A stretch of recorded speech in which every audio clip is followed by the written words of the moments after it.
Candidato, o senhor está falando de Ministério da Desfavelização. Eu, na polícia, estou com 31 anos. Eu lembro das favelas do Rio de Janeiro quando eu entrei e eu olho para as favelas hoje. Dito isso, obviamente elas cresceram, né? Não sei a ordem, mas cresceram muito. Chegaram a conurbar. Hoje a gente tem o que se convenciona chamar de complexo. Eu vi uma postagem sua no seu Instagram que me impactou muito, em que o senhor fala da novinha disfuncional e do noia. Noia aqui no Rio de Janeiro nós chamamos de tralha. Aí a gente tem o problema, porque vai ser acusado de ser aporofóbico, coisa que eu não sou. Mas a realidade é a seguinte: adianta criar um Ministério da Desfavelização se a gente não vai repensar as causas da favelização? E aqui eu vou lhe trazer um exemplo, que agora eu vou lá para a narcocultura. Eu trabalho na área de investigação e hoje o Rio de Janeiro tem uma demanda muito grande com tráfico de droga sintética, que é polo produtor, estão mandando muito através de aplicativo de entrega, e aí é aquele negócio, usando dados de terceiro, como remetentes. Dia desse, eu com a investigação dessa em andamento, vou chamar ele hipoteticamente de Seu João. Seu João mora no complexo do Chapadão. O candidato não conhece, mas eu, Pimentel, Coronel Cajueiro, sabemos que para entrar no complexo do Chapadão é necessário uma mega operação com algumas centenas de policiais, carros blindados, helicópteros. Seu João é chamado e falou: meu filho, eu não sei de nada disso. Eu moro no Chapadão, sou porteiro no Leblon, minha mulher é diarista. E aí eu perguntei, porque a gente como polícia, né, a gente sempre pensa no pior, né? Quantos filhos o senhor tem? Porque a gente pensa no filho. E aí ele me falou que ele tinha 5 filhos. Inclusive 2 deles, um de 14 e outro de 13. E aí entra a narcocultura. Então a primeira pergunta é: adianta criar o Ministério da Desfavelização se a gente não vai olhar para a causa do problema da favelização, que tem como consequência exatamente isso que eu vou lhe narrar. O seu João fala para mim: meu filho, eu ganho um salário mínimo e meio lá no Leblon. E de vez em quando faço servicinho para madame, troco um chuveiro e tal. Ele, naquela realidade do Chapadão, ele, né, não está mal de vida, digamos assim. A mulher dele também trabalha como diarista na Zona Sul. Só que 2 desses filhos, um tem 14 e outro tem 13, é o que ele fala. Eu mando eles para a escola pública, em que eles, em tese, vão se formar, mas se transformam em analfabetos funcionais. E o símbolo de sucesso na vida para eles, quem é? É o pai, que trabalha como porteiro? Não. O símbolo de sucesso é o tralha, como, por exemplo, né, os citados aí, né, que nas suas músicas, eu tenho dificuldade para chamar isso de música, né, até porque elas não têm métrica. Eu, por exemplo, eu não gosto de música baiana. Eu não gosto do que a família Caymmi produziu, mas eu não vou dizer que não tem qualidade. Agora, funk, chamar funk de música, de cultura, funk, não sei se a produção tem como colocar aí as cenas da festa que o Peixão promoveu em Vigário Geral nesse final de semana, comemorando 19 anos de tomada do Vigário Geral pelo TCP. Aí a gente tem que aturar alguns intelectuais defendendo e comparando, o que na minha opinião é um sacrilégio, comparando o funk ao samba, porque o samba outrora foi reprimido.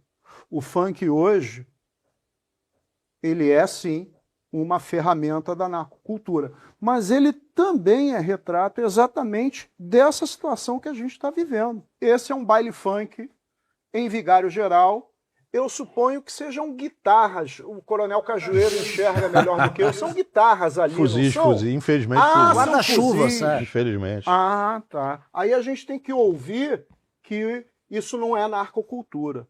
Queria saber exatamente, candidato, né, qual a relação de causa e consequência em cima daquilo que a gente falou, né? A novinha disfuncional, adorei isso. Novinha disfuncional e trazendo aqui para o Rio de Janeiro o tralha. Tem vários deles aí.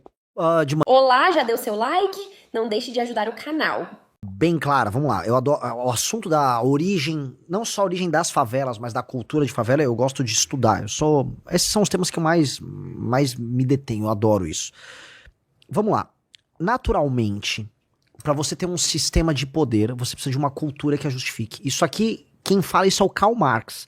A superestrutura, ela é determinada pela estrutura. Ou seja, se você tem um esquema de poder que envolve o domínio territorial de um grupo narcotraficante com seu bando militarizado tomando o controle de uma área, você vai precisar criar uma cultura que justifique essa dominação. E a cultura, a narcocultura, a cultura do tráfico, a cultura do funk, é a cultura que justifica a dominância deles naquele território e mais deles para fora do território. Então, um cara como o Oruan, o MC Pose do Rodo, eles são embaixadores da cultura do narcotráfico para fora. Então, quando eles vão e tocam no Lollapalooza, e aí o Oruan tira uma camisa e fala, solta meu pai, ele está como um embaixador do Comando Vermelho. Estão avisando pro mundo ali fora, olha, isso é muito importante pro meu povo. E aí as pessoas lá fora dançam e falam, olha, isso é importante para mim também. E aí você coloniza culturalmente as pessoas.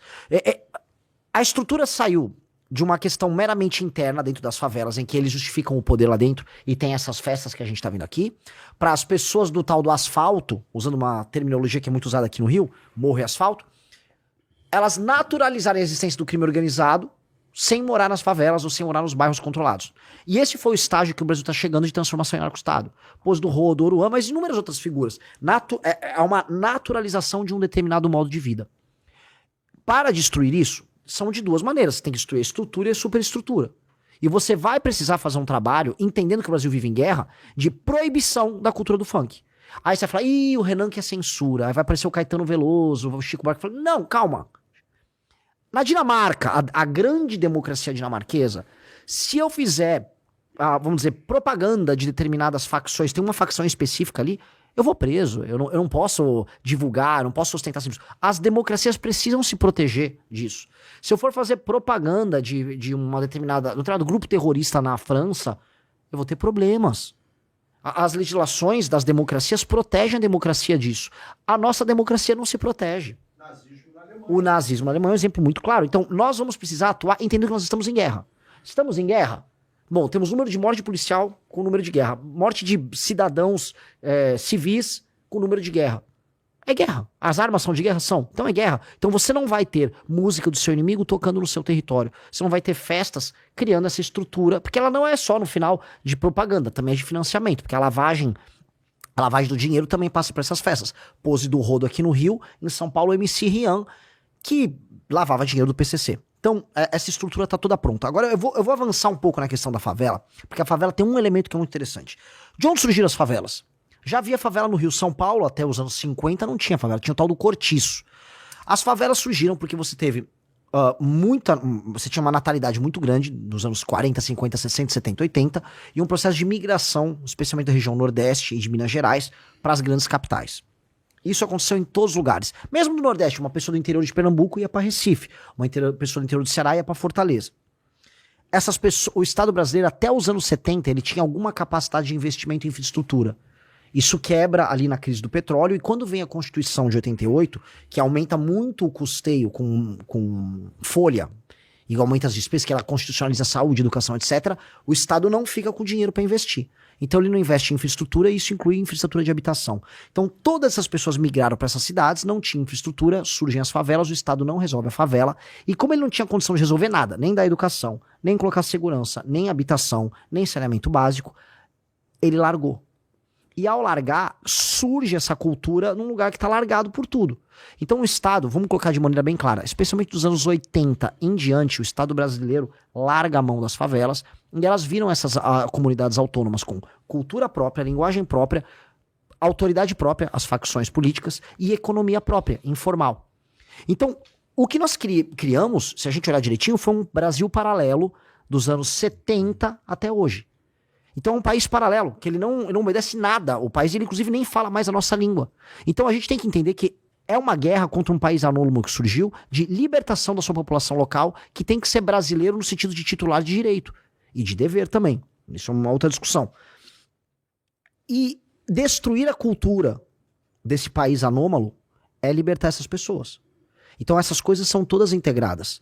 Por isso que a questão da infraestrutura, e eu vou sair um pouco da segurança e vou para uma parte de economia, eu recuperar a capacidade de investimento do Estado brasileiro, ou seja, reduzir as despesas do Estado, de modo a eu poder baixar os juros, porque o Estado vai ser pagador, e com juros menores aumentar a taxa de investimento, é isso o Estatuto da Desfavelização.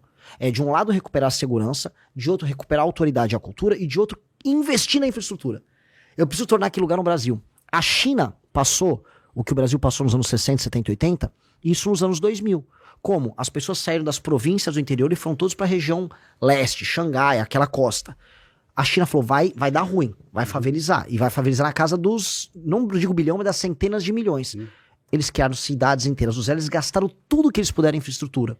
E proibiram as pessoas de fazer migrações desordenadas, porque eles sabiam que ia gerar esse processo de favelização. A China evitou isso. Renan, que bom que tu citou a China, porque eu vou pegar dois extremos também. Vou pegar China e Inglaterra.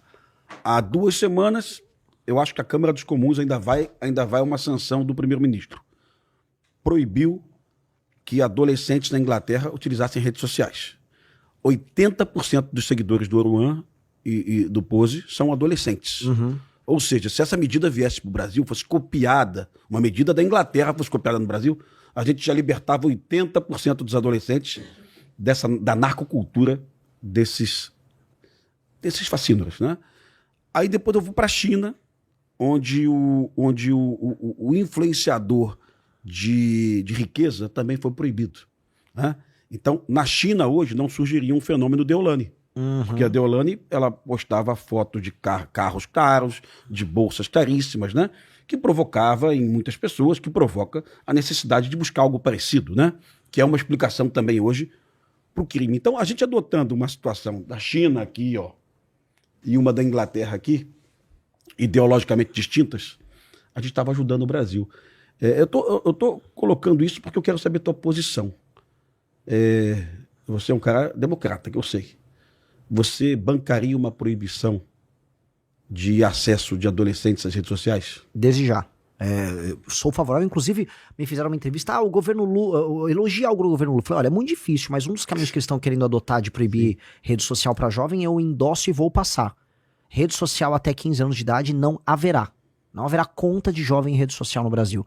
Celular proibido dentro da sala de aula, para restituir inclusive a autoridade do professor.